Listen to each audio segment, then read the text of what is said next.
Sometimes, life hides the brightest souls behind the simplest clothes. Sometimes, the people we look down on are the same ones holding our future in their hands. This is the story of a woman who walked into a world that judged her by her looks and walked out having changed it forever. It's a tale of pain, pride, forgiveness, and power. A reminder that not every victory is loud, and not every hero wears a crown. Her name was Mary, and the night she was denied entry at a restaurant was the night the world learned who really owned the door. The sun was already setting when Mary walked up to the shining glass doors of the Golden Fork, one of the most expensive restaurants in the city. Her brown coat looked worn out, and her shoes were dusty from the long walk. People passing by barely looked at her, except for a few who gave her quick, judging glances. She held a small brown bag close to her chest, her fingers shaking slightly. Inside that bag was something that could change her life forever. But no one around her knew that. As she stepped closer, a tall waiter in a black suit blocked her way. "Excuse me, ma'am," he said, eyeing her from head to toe. "This place is for guests only. Deliveries go around the back." Mary blinked. "I'm not here for a delivery," she said softly. The man frowned. "I'm sorry, but our guests have reservations. You might be lost." People behind her started to whisper. A woman in a red dress laughed quietly. "She must think this is a charity home," she said. Mary's heart tightened. She had faced worse words before, but something about this moment stung more. She took a deep breath. "Please, can I just go in for a few minutes?" The waiter shook his head. "I'm afraid not." Her stomach twisted. She wanted to scream, but instead, she smiled a little. "Okay," she said, stepping back slowly. She turned away, but before leaving, she glanced at the golden sign above the entrance again. The Golden Fork. The restaurant her company had secretly invested in. Inside, the manager, Thomas, was busy showing off the place to a group of guests. "Tonight, we're expecting someone very special," he said proudly. "An investor. The biggest one yet. If this goes well, our future is secure." Outside, Mary sat on a bench nearby. She watched the lights flicker through the restaurant windows. Her hands trembled as she pulled out her phone and read a message from her lawyer. "They still don't know it's you. You can reveal yourself whenever you're ready." Mary smiled faintly. "Not yet," she whispered. "Let's see how they treat me first." She waited another hour before standing again. The night air was cool now, and her eyes glimmered with quiet strength. She would walk back in soon, not as the poor-looking woman they turned away, but as the one person who owned more of that restaurant than anyone inside. Inside, Thomas paced nervously. "Where's our investor?" he muttered. She was supposed to arrive by now. The waiter who had turned Mary away came up. "No sign of her, sir." "But there was this woman outside earlier, looked poor, like a beggar." Thomas frowned. "And you sent her away?" "Yes, of course." Thomas sighed in relief. "Good. We don't want people like that disturbing the place tonight. Important eyes are watching." He didn't know those important eyes would soon be on him. Mary returned quietly, but this time she walked straight to the valet area. A sleek black car pulled up. Her assistant stepped out and opened the door for her. The staff froze. "Good evening, Ms. Mary," the assistant said loudly, handing her a file. "Everything is ready for the investor meeting." Every head turned. The same waiter who had blocked her earlier dropped his tray. His face went pale. Mary walked past him slowly, her chin up, her old coat still on her shoulders. The hostess stuttered. I'm so sorry.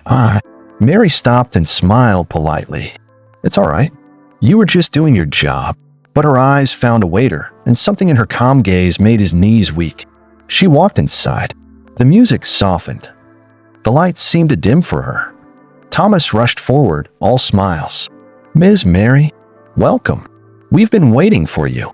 Mary looked around the shining room, then at the people who had laughed at her earlier.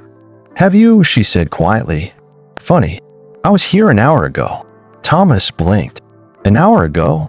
"Yes. But I wasn't dressed like this." A hush fell over the room. The same woman in the red dress who had mocked her dropped her fork. Everyone stared, guilt written on their faces.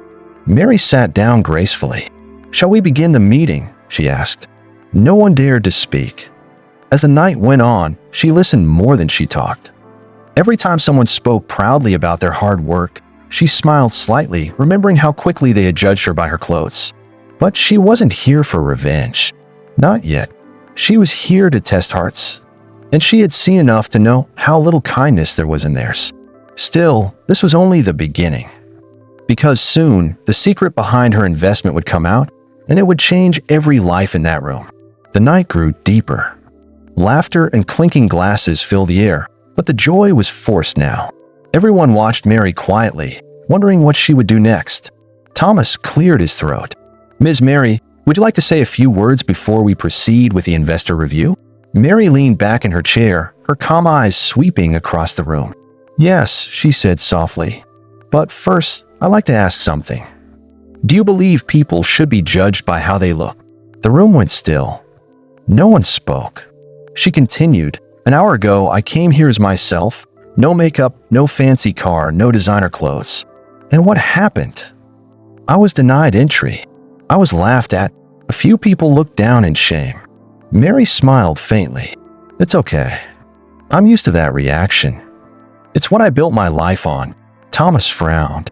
"I'm sorry, Ms. Mary, we didn't." She raised her hand gently. "Don't apologize. Just listen."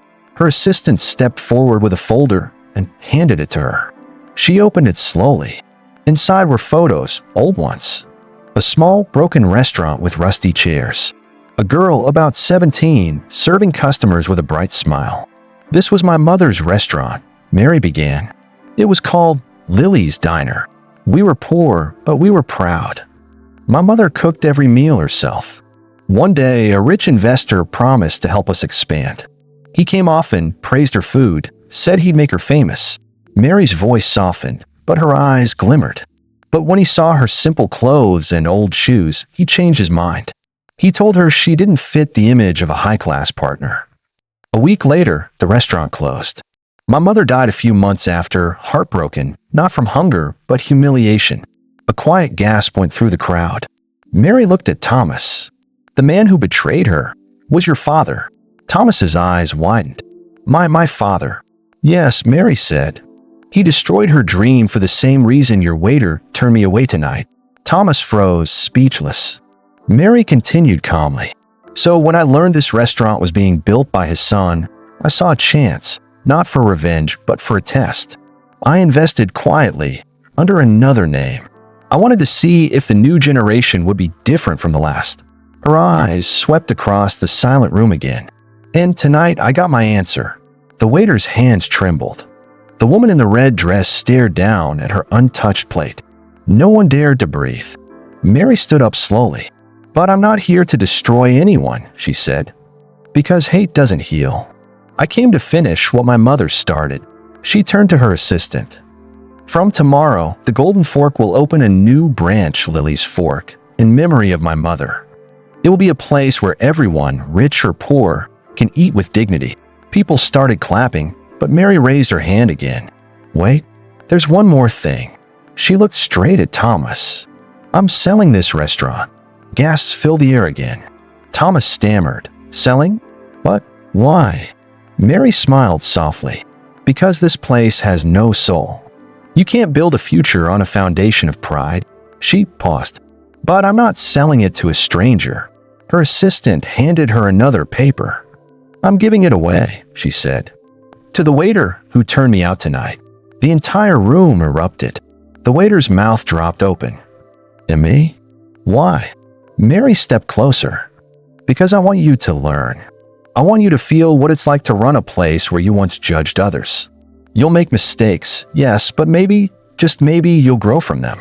That's worth more than revenge." Tears welled up in the young man's eyes. I don't deserve this." Mary smiled. "Neither did my mother deserve what happened to her. But she still taught me to forgive." Thomas lowered his head in shame. "I don't know what to say." "Say nothing," Mary replied softly. "Just be better than your father." She turned to leave. The same doors that had been closed to her before now opened wide, and everyone stood in silence as she walked out, still wearing her old coat, still looking humble, but shining with quiet power. Outside, the night wind brushed her face. She looked up at the stars and whispered, "You did it, Mama.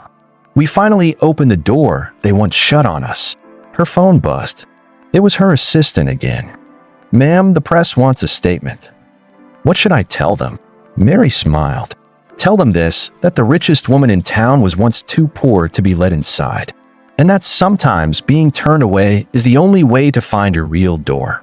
She walked off into the city lights, her reflection glowing in every glass window she passed, not as a woman who owned restaurants, but as one who had changed hearts.